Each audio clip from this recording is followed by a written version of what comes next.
At some point we moved to the mould home. Well, we didn't call it a mould home when we moved there, of course, but it turned out it was. And mould is one of those things, it crawls under your skin, and sometimes when I can't breathe well, I still have the feeling there's mold in my throat. It makes you sleepy, it makes you depressed, it makes you anxious, it makes you sick. Mold is awful.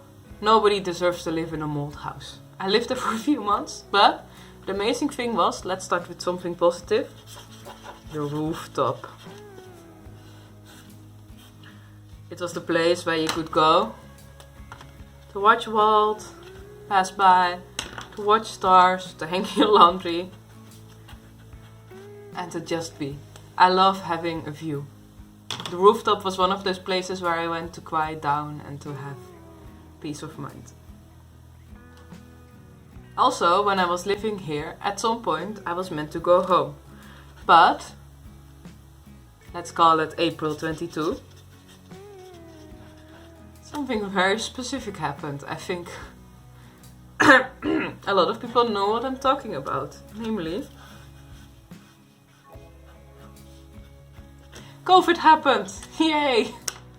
I'm not taking this seriously. I'm usually sarcastic when I'm sad. COVID happened. Plus lockdown. So in April 2020 I was supposed to go home to visit my mother, birthday, and my other family members, because I had been in Kenya for like half a year or something, and I wanted to go home. Probably that visit would have meant that I wouldn't have come back because things were bad from the start. But COVID happened. I was very much in love. We were in love with each other. I didn't want to leave the guy alone during a lockdown because I was sure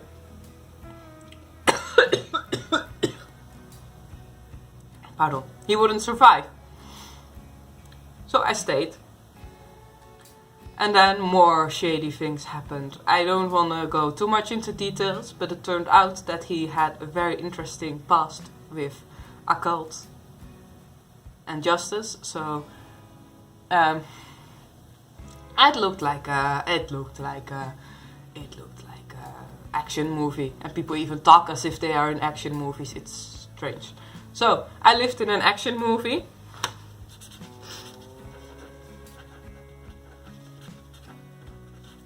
So extortion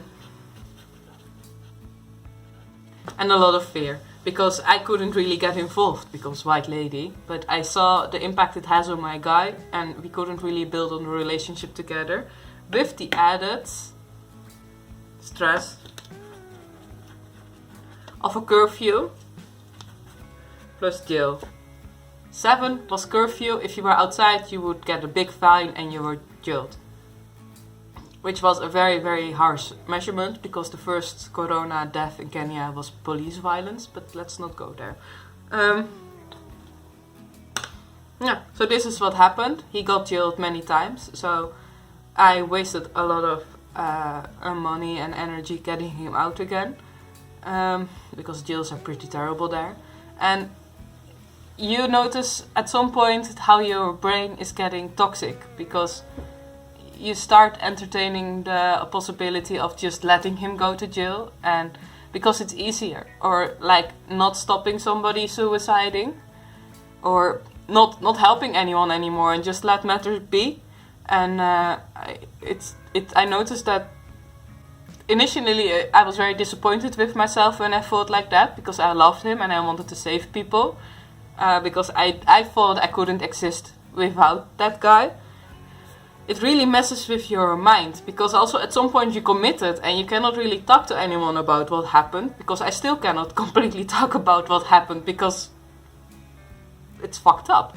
But so you sort of start exiling yourself, and you just go for it. But you start thinking and entertaining the idea of maybe just not save him. But I didn't. At this time, in a mold house, I was still very much committed to helping him. He also got very ill. He had a strange thing in his throat that was making him faint, but he wasn't taking it seriously. So again, you never knew if he was not responding because he was in jail, sick, or ignoring you because he was annoyed.